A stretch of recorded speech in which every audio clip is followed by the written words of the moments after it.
부가가치세 특징이랑 메커니즘을 봤고요.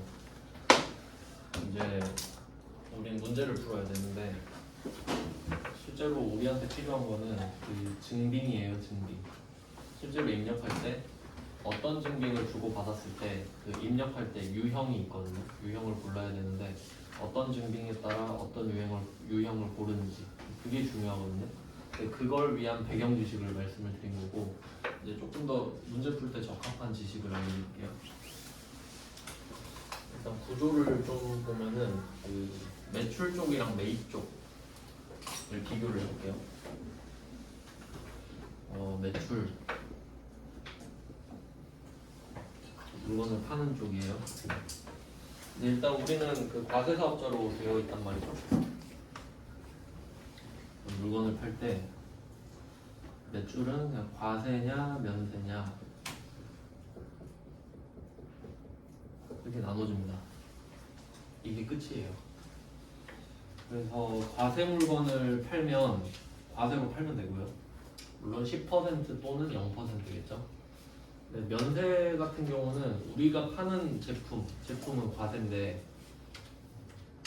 그 좀 특이한 경우로서 땅이 면세거든요. 땅. 우리 회사가 땅을 갖고 있다가 땅을 팔 수도 있잖아요. 그럼 매출인데 면세가 되는 거예요. 땅은 면세니까. 뭐 그 정도? 그래서 매출 쪽은 막 그렇게 중요하진 않습니다. 그냥 뭐 이렇게 간단하게 되고 매입 쪽이 중요하거든요. 매입. 사실 이것만 하면 돼요. 매입 쪽만. 매입 쪽도 과세랑 면세입니다.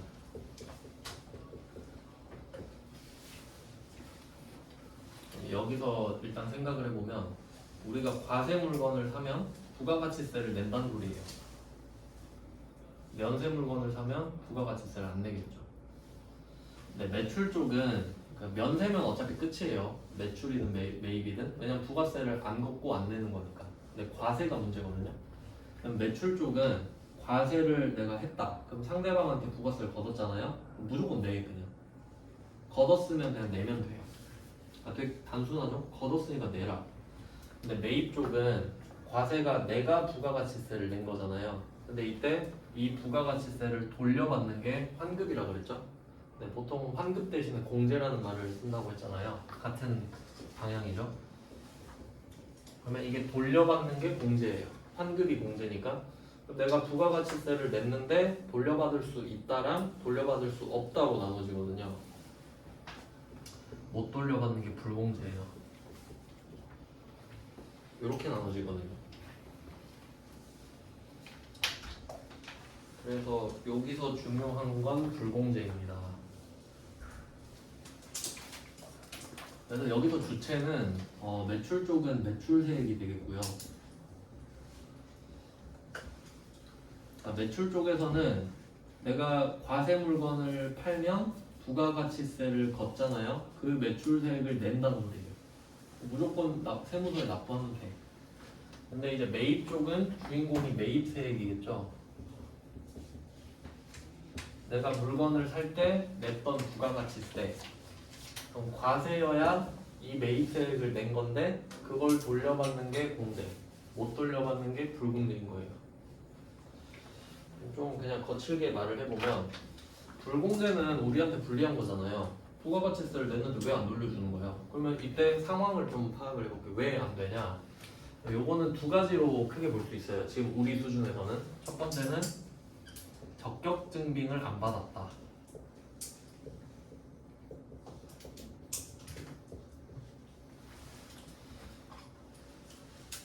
이게 제일 단순한 이유입니다. 그러니까 국세청이 가이드라인을 정해놨거든요. 매입세액을 돌려받고 싶으면은 요거 받아와라. 그래서 어제 말씀드렸던 게 세금계산서, 계산서, 카드정표, 현금영수증 4개인데 여기서 카드정표랑 현금영수증 이 2개는 세금계산서를 발급할 수 있는 사업자한테 받은 것만 되고 그래서 그 넷 중에 해당되지 않는 걸 받은 거예요. 그러니까 뭐 예를 들면 영수증을 받았다거나 영수증은 증빙은 맞죠? 근데 적격 증빙은 아니에요. 그리고 아예 안 받았거나 뭐 그런 경우 있을 수 있죠. 그러면 안 받았으면은 뭐 부가세를 돌려줄 이유가 없죠. 뭐 그런 식이 되는 거고. 그 다음에 두 번째는 적격증빙은 받았는데 국세청이 싫어하는 이유인 거예요. 그래서 지금 부가가치세를 못 돌려받는 걸 매입세액 불공제라고 하거든요. 그 사유가 있어요. 불공제 사유가 있어요. 그럼 불공제 사유에 해당이 된다면 말 그대로 불공제 사유니까 불공제 하겠다는 소리지. 그래서 이 둘 중에 하나만 걸려라 이러고 있는 거죠. 이 둘 중에 하나라도 걸리면 불공제예요. 부가세 못 돌려받습니다. 대충 요 정도 흐름을 보시면 돼요. 그러니까 좀 차이가 할 때는 그냥 내면 된다 그랬죠. 그냥 내면 돼. 그래야 국세청한테 유리하니까. 근데 또 돌려달라고 하니까 엄청 까다롭게 구는 거죠. 대충 요 정도 패턴을 기억하시면 됩니다. 그래서 이렇게 정리를 해놓고 그리고 여기에서 나온 김에 추가로 좀 말씀을 드리면 매출 쪽은 안 중요하다 했잖아요.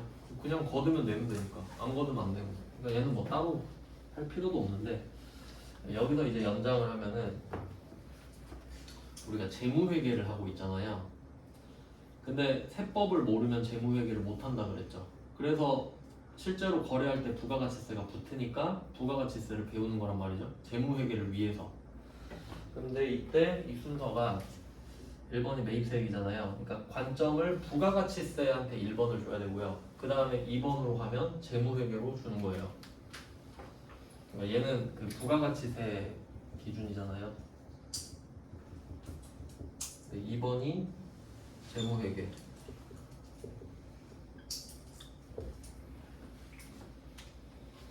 2번이 재무회계입니다. 그럼 재무회계에서 중요한 건 뭐냐? 부가가치세에서는 부가가치세를 냈는지 안 냈는지가 중요한 거죠. 그래서 과세 면세를 따지잖아요. 그러면 만약에 내가 면세 물건을 샀다고 해보세요. 1,000원짜리 물건을 샀는데 얘가 면세예요. 그러면 1,000원 내고 끝이죠. 부가세 안 냈죠. 그럼 당연히 돌려받냐 못 돌려받냐 이야기를 하면 안 되죠. 그러니까 면세면 끝이에요. 과세다. 내가 부가세를 냈다. 그럼 이거를 돌려줄 건가요? 안 돌려줄 건가요? 이야기를 하겠지. 이렇게 되는 거고요. 그럼 이게 끝나면 이제 2번으로 오는 거예요. 그러면 그 돈을 왜 썼냐고. 그럼 이때 계정 과목을 찾아주는데 그 계정 과목은 목적에 의해 결정이 되죠. 이 두 개를 이원화해서 보셔야 되는 거예요. 얘 둘은 별개입니다. 부가가치세법 쪽이랑 재무회계는 별개입니다. 그래서 이렇게 순서를 부가가치세를 먼저 주시면 돼요. 왜냐하면 실제로 우리가 물건을 살 때 부가가치세가 있냐 없냐에 따라 가격이 달라지잖아요. 그러니까 그게 일단 현실적인 문제잖아요. 그러니까 걔가 1번. 그리고 그게 결정이 됐어. 그럼 그 뒤에 그걸 왜 샀는지 적어주는 거지. 이렇게 따로따로 가시면 돼요. 이 둘은 따로입니다. 따로. 일단 뭐 이런 구조를 이해하시면 되겠고 이제 그 유형을 소개해 드릴 거예요. 유형.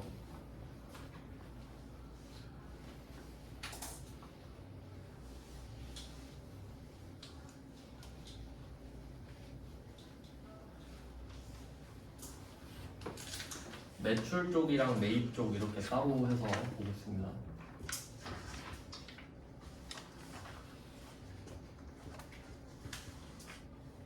매출 쪽, 매입 쪽.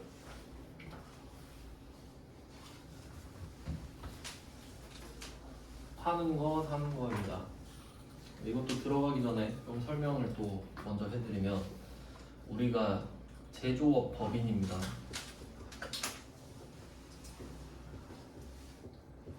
우리는 제조업 법인이에요. 이거 가지고 찾아낼 수 있는 것들을 다 알려드릴게요. 제조업 법인. 그러면 팔 때랑 살 때가 있는데 일단 난이도부터 설명을 드리면은 파는 게 쉬워요. 사는 게 쉽습니다. 왜 그런지 생각해보면 파는 건 내가 물건을 주잖아요. 그럼 내가 주니까 어떤 물건인지 내가 알고 있겠죠. 근데 물건을 사면은 우리는 제조업 법인이니까 과세사업자거든요. 그러니까 내가 나를 알잖아. 근데 물건을 살 때는 내가 쟤가 누군지 모르잖아요. 그러니까 어렵지 매입이. 그러니까 우리가 물건을 팔면 과세겠잖아요. 근데 상대방한테 물건을 사면 저 사람이 과세사업자인지 면세사업자인지 간이과세자인지 알 수가 없잖아요. 그러니까 그걸 찾아야 되니까 조금 더 범위가 넓어지죠. 그러면 제조업법 일단 우리부터 알아볼게요. 제조업은 과세입니다. 과세 업종이에요. 제조업은 과세. 면세가 아니거든요. 그러면 과세사업자겠죠? 제조업을 영위하는 사람은 과세사업자. 그럼 과세사업자는 두 개로 나눠져 있죠. 일반과세자, 간이과세자. 근데 법인이네요? 그럼 일반과세자죠. 당첨. 과세 중에 일반과세자 당첨. 요걸 알아낼 수 있네요. 우린 일반과세자예요. 그럼 일반과세자는 부가가치세를 거두면 내고 내면 돌려받습니다. 그리고 세금계산서를 줄 수 있죠. 세금계산서를 줄 수 있죠. 그럼 이것까지 유추가 되잖아요. 그럼 우리가 물건을 팔면 세금계산서를 주겠구나 정도 바로 알 수 있지. 그리고 한 가지 더 있는데 이게 세금계산서가 증빙인데 이게 종이 형태, 그러니까 정확히 말하면 수기 형태랑 전자 형태가 있거든요. 전자가 수기 형태. 근데 법인은 이 세금계산서를 줄 때 전자 형태로 주게 돼 있어요. 전자 형태로 주게 돼 있거든요. 그래서 우리가 주는 세금계산서는 그 중에서도 전자일 겁니다. 별일이 없으면 이렇게까지 정리가 돼요. 그러니까 매출 쪽이라고 하면 우리가 파는 물건은 과세겠구나. 그리고 나는 일반과세자니까 주로 세금계산서를 줄 텐데 그게 전자의 형태겠구나까지 이미 정해진 거예요. 매출은. 근데 매입은 알 수가 없지. 상대방이 누군지 모르니까. 그러니까 매출이 훨씬 쉽죠. 이 정도 해놓고 유형별로 좀 보겠습니다. 일단 부가가치세에서 주인공은 세금계산서인데 우리가 물건을 팔 때 세금계산서를 줬다고 할게요. 근데 여기서 대전제는 내가 물건을 팔면 부가가치세 낼 의무는 생깁니다. 그냥. 근데 어차피 팔면 생기는데 그 중에 세금계산서를 내면서 생긴 거지. 그냥. 안 줘도 생기는데 그 중에 굳이 세금계산서를 준 상황. 그게 이제 유형을 이제 적어드릴 텐데 11번 과세입니다. 그러니까 문제는 뭐 내일 드릴 텐데 문제를 봤을 때 물건을 팔고 세금계산서를 줬대요. 우리가 제품을 판매하고 세금계산서를 발급했다 이렇게 나오는 거예요. 그러면 유형이 11번 과세예요. 그냥 그렇게 정해진 거예요. 그래서 아 세금계산서를 주면 11번 과세구나. 간단하죠? 그럼 지금 매출 쪽은 제가 11번 과세라고 썼는데 실제로 프로그램에 들어가 보면은 매출 과세 앞에 11이 붙어 있거든요. 그러니까 11은 외울 필요는 없어요. 그냥 가서 보면 되니까. 근데 제가 그냥 구분하려고 적는 거예요. 그 다음에 반대로 가볼게요. 매입. 그냥 물건을 살 때도 있죠. 그럼 우리가 세금계산서를 받을 때도 있을 거 아니에요. 근데 아까 매출 매입 그림 보여드렸죠. 매출은 팔면 그냥 내야 된다 그랬잖아요. 근데 매입은 샀다고 다 돌려받는 거 아니죠. 그러면 그 말은 세금계산서를 받았는데 부가가치세를 돌려받을 수도 있고 못 돌려받을 수도 있다는 소리예요. 그래서 아까 제가 부가세 못 돌려받는 거 2개 알려드렸잖아요. 그 불공제가 중요하거든요. 매입세액 불공제라는 게 이건 무조건 시험에 나와요. 이거는 무조건 회마다 나와요. 매입세액 불공제. 그러니까 이게 앞으로 계속 나올 거거든요. 이건 무조건 나와요. 그럼 이게 무슨 뜻인지부터 정리할게요. 쉬운 말로 바꿀게요. 매입세액 불공제는 내가 물건을 사면서 부가가치세를 냈는데 못 돌려받는 상황. 이렇게 이해를 해야 돼요. 물건을 사면서 부가가치세를 냈는데 못 돌려받는 상황인 거지. 그럼 그게 소비자면 당연한데 사업자면 왜 그러지? 이렇게 되는 거죠. 도대체 왜? 그래서 이유가 2개 있었죠? 적격 증빙을 안 받았거나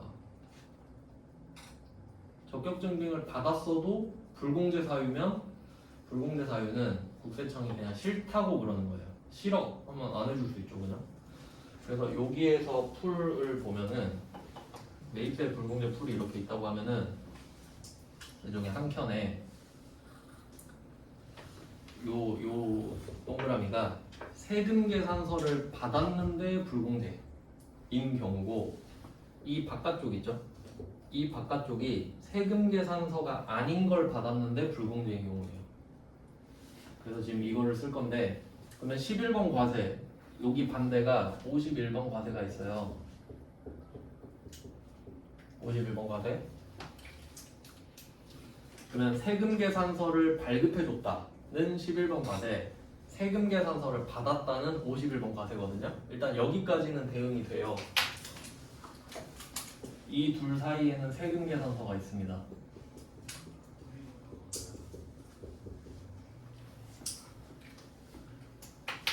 네, 매출은 무조건 거두면 내는 건데 매입은 세금 계산서 받았다고 무조건 돌려받는 건 아니죠. 불공제라는 애가 있으니까요.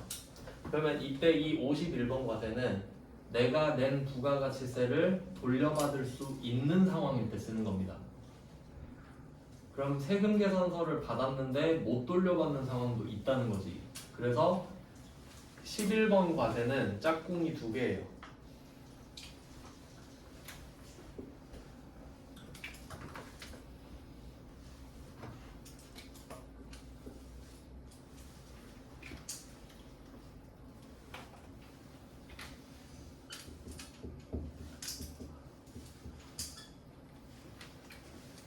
불공이라는 애도 얘 짝꿍이 돼요. 여기서 이 부분을 이해를 잘해야 돼요. 불공은 무조건 나오니까. 그럼 이때 매입은 매입의 과세 쪽이 되면은 내가 부가가치세를 냈다는 소리잖아요. 그럼 부가가치세를 냈어. 그럼 이거 돌려받을 수 있냐 없냐 하잖아요. 있으면 매입 과세. 못 돌려받으면 불공. 불공제의 불공이에요. 그래서 이름이 51번 과세는 공제라고 생각하면 되고요. 불공은 불공제라고 하면 됩니다. 이렇게 돼요. 네, 세금 계산서 하나로 3개가 나왔어요. 일단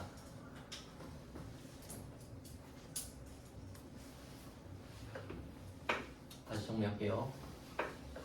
내가 물건을 팔았어요. 과세 물건을 팔았어요. 그럼 과세 물건을 팔았다는 사실 자체로 부가세를 내야 되거든요. 근데 그 와중에 그냥 세금 계산서를 준 거예요. 그럼 그냥 11번 과세. 그러니까 여기서 포인트는 세금 계산서를 줬다고 해서 부가세를 내는 게 아니라 원래 내야 되는데 그냥 세금 계산서를 줬다. 이렇게 된 거고요. 그리고 매입 쪽으로 가면 세금 계산서를 받는 이야기를 할 거 아니에요? 근데 내가 세금 계산서를 받는다고 무조건 돌려받는 건 아니거든요. 그럼 돌려받을 수 있는 상황이 있고 못 돌려받는 상황이 있죠. 그럼 돌려받을 수 있으면 51번, 못 돌려받으면 54번 이렇게 쓴다는 거예요. 그러니까 순서는 사실 불공을 먼저 찾아주시면 돼요. 왜냐면 불공제 사유가 몇 개 없으니까. 그래서 알고리즘이 이렇게 되는 거예요. 세금 계산서를 받았다. 그리고 불공제 사유인지 확인하면 돼. 세금 계산서 받았다 그러면. 그럼 세금 계산서를 받았는데 불공제 사유에 해당이 되잖아요. 그럼 불공. 근데 세금 계산서를 받았는데 불공제 사유가 아니래. 그럼 그냥 매입 과세 이렇게 가니까. 그러니까 순서는 불공을 먼저 주시는 게 유리합니다. 왜냐면 되는 게 더 많을 거 아니에요. 이렇게 되고요. 그리고 이걸 가지고 바로 내려와야 돼요. 처음에 제일 많이 헷갈리는 거니까. 그러면 보시면 54번 불공 있잖아요. 얘는 유형 이름이에요. 유형 이름. 세금 계산서를 받았지만 부가세는 돌려받을 수 없어요 라는 뜻이죠. 근데 제가 매입세액 불공제를 썼잖아요. 얘는 과세 물건을 사서 부가세를 냈는데 못 돌려받아야죠. 불공제가 더 커요. 이 안에 54번 불공이 있는 겁니다. 일부인 거죠, 일부.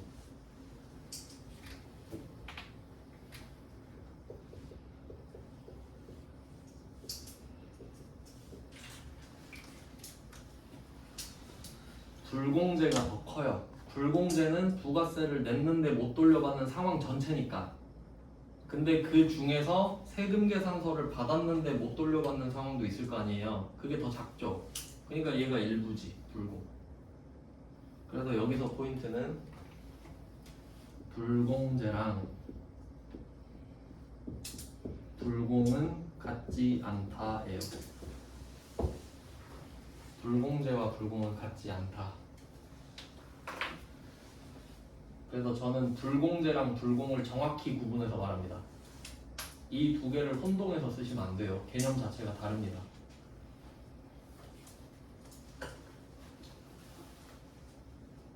제가 이 불공제라는 주제에 굉장히 진심이거든요. 그 네이버 블로그 있잖아요.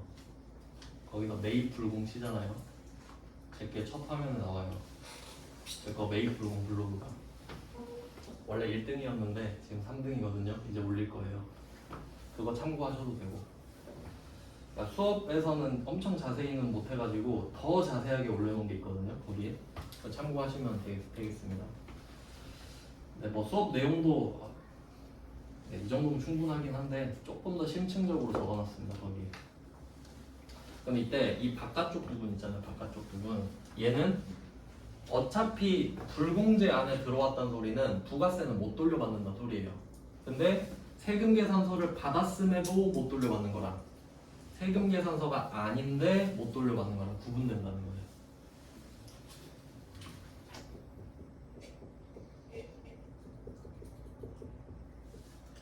이렇게 이 정도로 요약하면 되거든요. 세금 계산서 외에. 그럼 여기서 세금 계산서가 아닌 거는 얘가 뭐가 있는지 볼게요. 일단 여기서 계산서는 나오면 안 돼요. 계산서는 내가 계산서를 받았다는 거는 부가세를 안 냈다는 소리잖아요. 뭐 그 정도는 상식적으로 아셔야 돼요. 부가세를 낸 게 전제여야 될 거 아니에요. 그럼 여기는 카드 전표, 현금 영수증 이런 것들 있죠. 아니면 영수증 뭐 이런 것들이 돼요. 왜 이걸 굳이 구분해야 되냐면 이게 포인트거든요. 우리가 아직 그 전표를 쓰진 않았는데 컴퓨터 프로그램 쓸 때 전표가 두 개 있거든요. 이 54번 불공은 매입 매출 전표에다가 써요. 매입 매출 전표. 말 그대로 이름에 써있듯이 매입과 매출을 할 때 쓰는 전표입니다. 물건을 살 때, 물건을 팔 때 쓰는 전표인 거죠. 그럼 이 매입 매출 전표의 핵심은 뭐냐면 부가가치세예요. 물건을 사고 팔 때 부가가치세가 붙어 있잖아요. 그래서 부가가치세가 붙은 매입 매출에 대한 거래는 여기 적어요. 그리고 또 중요한 게 뭐냐면 결과적으로 우리가 이 프로그램을 쓰는 이유가 여러 가지가 있는데 지금은 부가가치세를 배우고 있죠. 이 매입 매출 전표에 거래를 다 적잖아요. 그러면 그 부가가치세 신고서라는 게 있거든요. 최종 결과물이지. 우리 신고해야 된다 했잖아요. 매입 매출 전표에서 부가가치세 신고서로 자동 반영시켜요. 데이터를. 그러니까 우리가 따로 할 필요가 없는 거지.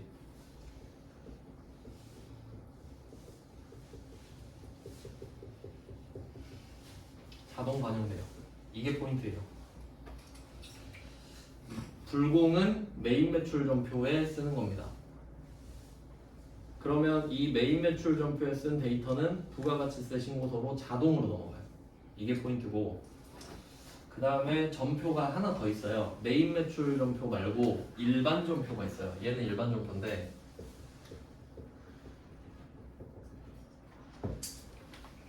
일반 전표 우리가 부가가치세 배우기 전에 제가 그 한 장씩 나눠드린 거 있잖아요. 거기에 보면 위에 일반 전표라고 돼 있어요. 일반 전표 맞나? 네, 써있죠? 전산회계 1급 일반 전표 이렇게 써있잖아요. 그럼 일반 전표를 우린 배우고 있거든요. 그러니까 부가가치세는 몰라도 됐던 거지. 그러면 일반 전표는 언제 쓰는지 생각해 볼게요. 매입 매출은 아닌데 적어야 될 때. 모든 거래가 매입 매출인 건 아니거든요. 그럼 예를 들어볼게요. 은행에서 이자가 들어왔다. 은행에서 이자 줬다. 매입도 아니고 매출도 아니죠. 근데 돈이 들어왔잖아. 그럼 일반 종표. 직원 월급 줬다. 매입 매출 아니죠? 그러니까 그런 것들이 일반 종표지. 그러니까 사실 우리가 물건 파는 것도 나왔었잖아요. 그러니까 물건 파는 건 매입 매출 종표에 나와야 돼. 그러니까 어떻게 스토리가 돼야 되냐면 우리가 물건을 파는데 외상으로 판 거예요. 그 외상으로 팔아도 물건을 판 건 판 거죠? 그럼 매입 매출 종표 일단 적고 외상 이렇게 쓰는 거죠. 그리고 그 외상 대금을 나중에 받을 거 아니에요. 그 외상 대금을 받는 건 일반 종표예요. 외상 값을 받는 게 또 물건을 판 거 아닙니다. 그러니까 두 개가 세트가 되는 거지. 근데 이 일반 종표는 부가가치세 신고서에 반영되지 않아요. 차이가 나지. 그럼 한번 예를 들어볼게요. 그 불공제 사유를 지금 배우진 않았는데 그냥 제일 만만한 불공제 사유가 접대거든요. 그러니까 우리가 접대를 하느라 무슨 물건을 사서 세금계산서를 받은 거야. 그럼 세금계산서를 받았는데 접대를 했잖아요. 그러면 불공이 돼요. 맞죠? 그럼 부가세는 못 돌려받거든요. 근데 일단 매입 매출 종표엔 적어. 그럼 못 돌려받는데도 부가가치세 신고서에 들어가요. 그리고 이런 경우도 있겠죠. 지금은 세금계산서 받은 거예요. 똑같이 접대를 하는데 카드로 긁은 거예요. 접대를 카드로 할 수도 있죠. 밥 사주고. 그럼 이건 세금계산서 왜죠? 그럼 얘는 일반 종표 써요 그냥. 근데 팩트는 둘 다 부가세 못 돌려받아요. 근데 얘는 못 돌려받는데도 굳이 적어. 받긴 받았어요 세금계산서를. 근데 못 돌려받아요 이렇게 적어요. 근데 내가 카드 점표를 받고 접대를 했잖아요. 그럼 그냥 안 적는 거지 신고서에. 어차피 안 돼요. 그냥 안 적을게요. 이런 느낌이고. 그러니까 이 차이가 중요하잖아요. 그래서 처음부터 강조를 좀 해놓겠습니다. 불공과 불공제가 똑같은 거 아니에요. 그래서 저는 절대로 구분해서 씁니다. 그러니까 불공제를 불공이라고 말하지 않아요. 저는. 그러니까 불공제를 말하면 불공제라고 생각을 하셔야 돼요. 불공은 불공이고 두 개는 다릅니다. 그래서 이렇게 삼각관계가 만들어지는 거죠. 그러니까 이름이 완전 다르잖아요. 불공이랑 과세랑. 근데 얘 둘은 짝꿍인 거지. 불공은 불공제, 과세는 공제니까. 그러니까 이때 똑같은 금액을 써도 불공을 쓰면은 부가가치세가 안 나와요. 돌려받을 수 없기 때문에 예를 들어볼게요. 내가 10만 원짜리 물건을 샀어. 그럼 부가가치세가 10,000원이죠. 이게 팩트거든요. 근데 내가 이 물건이 불공제 사유가 아니에요. 그리고 세금계산서를 받은 거야. 그러면 어차피 이 10,000원 돌려받을 거 아니에요. 그럼 이 10,000원을 따로 적는다고. 돌려받을 수 있으니까. 그러면 물건값은 10만 원이 되죠? 그러면 물건 10만 원 이렇게 쓰고 이거는 부가가치세 이렇게 따로 쓴단 말이에요. 10,000원 적어놨다가 돌려받아야지 이렇게 써놓은 거야. 근데 만약에 똑같은 물건을 샀는데 이거 접대한 거예요. 세금 계산서 받고. 그럼 불공제 사유로 바뀌어버리죠? 그러면 11만 원을 낸 건 똑같잖아요. 근데 이제 10,000원 못 돌려받죠? 그러면 그냥 더해요. 못 돌려받으니까. 그러니까 여기서 11만 원을 썼다는 건 팩트죠. 근데 10,000원을 돌려받냐 못 돌려받느냐죠. 돌려받을 수 있으면 붙여버리면 안 되지. 그럼 또 나중에 떼서 받아야 되니까. 그러니까 받을 수 있으면 따로 적어. 못 받으면 붙이죠. 평생 여기 붙어 있을 테니까. 뭐 이런 식으로 돼요.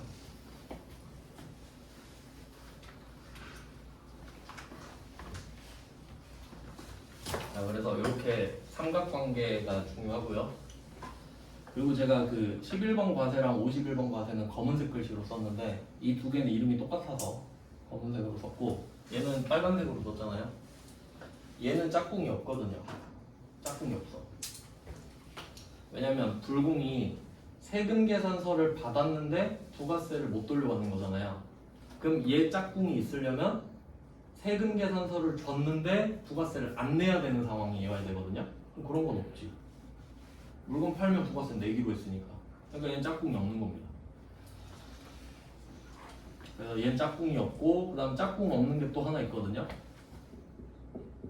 그래서 빨간색 글씨 얘 두 개는 아예 둘이 관계가 없습니다.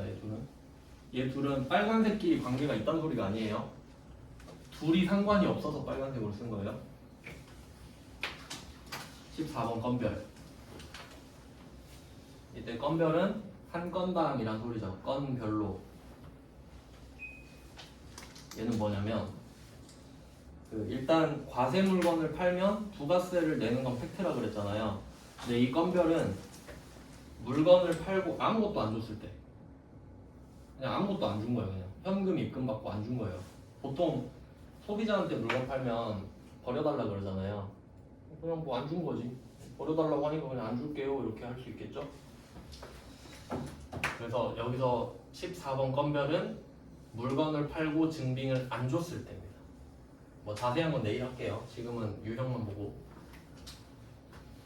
그러면 이 14번 건별이 짝이 없는 이유도 볼게요. 그러니까 이 건별은 증빙을 안 준 거잖아요. 그럼 얘 짝꿍이 있으려면은 증빙을 안 받았는데 부가세를 돌려받을 수 있어야 되거든요. 말이 안 되잖아. 그러니까 둘 다 짝꿍이 없지. 그러니까 이걸 이해하려면 매출과 매입이 아예 다르다는 걸 이해하셔야 돼요. 그래서 제가 처음에 설명을 드린 거고. 이렇게 하고 그럼 세금 계산서 쪽은 끝났어요. 이렇게. 그 다음에 나머지들은 카드로 물건 팔았을 때 17번에 카과라고 있거든요. 카과. 얘는 카드 과세입니다. 카드 과세. 카드 과세. 그럼 이 말은 과세 물건을 팔았는데 상대방이 카드를 내민 거예요. 카드. 그럼 우리는 카드 딱 긁어서 카드 점표 주면 되죠. 근데 우리 원래 세금 계산서 줄 수 있죠. 세금 계산서 대신에 카드 점표 줬고. 근데 뭘 주던 간에 우린 부가세를 내야 되죠. 뭐 카드 줬다. 그리고 조심하실 게 이 두 개가 경합할 수가 있거든요. 11번 과세랑 17번 가과랑 어떤 일이 있을 수 있냐면 내가 물건을 팔았어요. 근데 상대방이 세금 계산서를 달래. 그럼 보내줬어요. 결제는 다음에 하겠대. 그럼 결제를 다음에 하겠다고 해서 결제 뭘로 할래요? 하니까 카드를 내는 거예요. 그럼 우리는 세금 계산서를 줬죠 이미. 근데 카드를 또 내미니까 카드 점표 또 줘야 되지. 그러면 거래는 하나죠. 근데 증빙 두 개 준 거잖아. 그럼 우리 부가세 두 번 내나요? 아니죠. 거래는 하나니까. 그러면 둘 중에 하나만 쳐줄 거 아니야. 하나만. 그럼 당연히 세금 계산서지. 세금 계산서가 메인 증빙이고 카드는 결제 수단인 거잖아요. 그냥. 그럼 그때는 11번 과세야. 맞죠? 그럼 17번 카과는 언제 나오냐? 내가 물건을 팔았는데 세금 계산서는 안 주고 카드 점표만 줬을 때. 그러니까 보조적인 역할을 하는 거죠. 그러니까 둘이 같이 주면 11번 과세. 이것도 내면 많이 틀릴 거거든요. 이것도 좀 알아두셔야 돼요. 27번 카과 반대가 57번인가? 57번 카과인가? 숫자는 저도 잘 몰라서 어차피 숫자는 외울 필요는 없습니다. 그러면 얘는 카과 짝꿍이 있어요. 그러면 이때 매입 카과는 이번에는 반대죠. 우리가 카드를 내민 거예요. 과세 물건을 살 때 카드를 내민 거죠. 근데 이건 조심할 게 있는데 17번 카과는 매출이잖아요. 우리는 무조건 부가세 내죠. 그러니까 얘는 그냥 17번 카과예요. 근데 57번 카과가 성립하려면 상대방이 세금 계산서를 줄 수 있는 사업자여야 돼.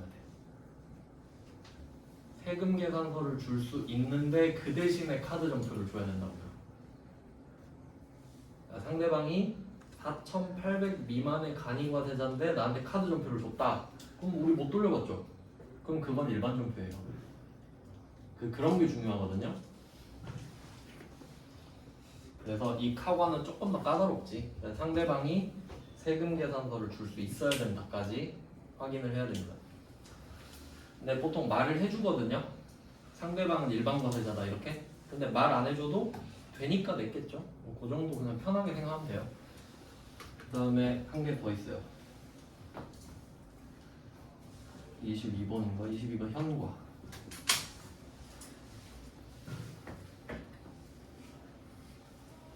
현과는 현금 영수증 과세입니다. 여기서 중요한 거는 현과 하다 보면은 나중에 현금 과세 이렇게 해버리는 경우 있거든요. 여기서 유형이 결정되는 건 이게 중요한데 증빙이 유형을 결정합니다. 증빙이 유형을 결정해요.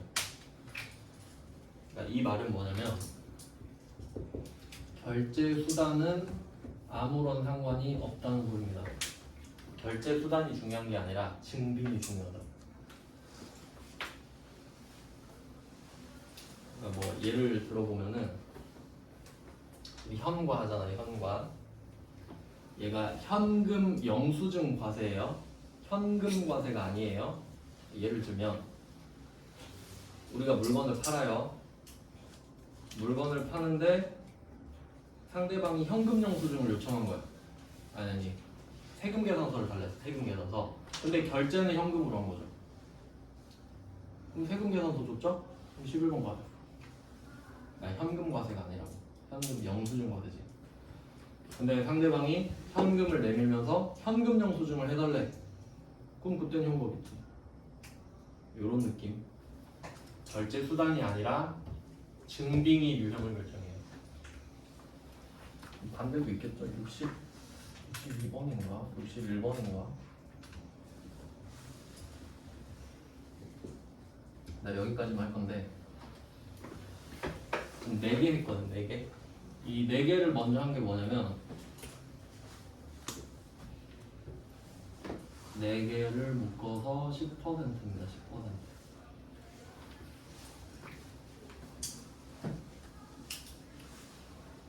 그리고 그 논리를 정리하셔야 돼요.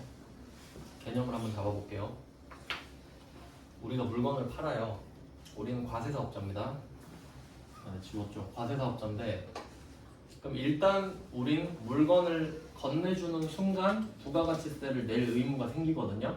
근데 그 중에 세금 계산서를 주면 11번 과세, 카드 전표 주면 17번 카고, 현금 영수증 주면 22번 현과, 아무것도 안 주면 14번 건별. 그러니까 어차피 피할 수는 없어. 그냥 내야 돼요. 그러니까 내야 되는데 그 중에 어떤 증빙을 줬냐에 따라 이름이 결정이 되죠. 이쪽은 그래도 좀 순조로워요. 그다음 이쪽으로 가면은 얘는 세금 계산서가 2개죠. 세금 계산서를 받았는데 못 돌려받는 경우, 돌려받는 경우. 그리고 카드 전표를 받았는데 부가세를 돌려받는 경우, 현금 영수증을 받았는데 돌려받는 경우. 그러니까 기본적으로 부가세를 낼 때랑 돌려받을 수 있을 때만 메인 매출 전표를 쓰거든요. 그러니까 이 불공이 돌연변이에요. 못 돌려받는데도 메인 매출 전표에 들어가거든요. 그러니까 이게 시험에 뭐 많이 나오겠죠. 무조건 한 문제, 2문제 나온 적도 있고요. 네, 이렇게 정리가 돼요. 그 다음에 이거 카과 현과 있죠. 이 2개는 묶어서 세금 계산서 발급 가능한,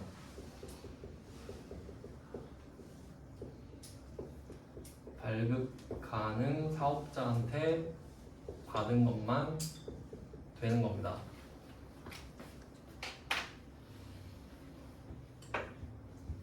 네, 이렇게 장난을 치지는 않아요. 그냥 알고만 계세요. 그냥 그렇다고 했었지 정도만. 일단 10%까지만 하고 내일 그 0%랑 면세까지 붙여서 하겠습니다. 오늘은 여기까지 했고요. 고생하셨습니다.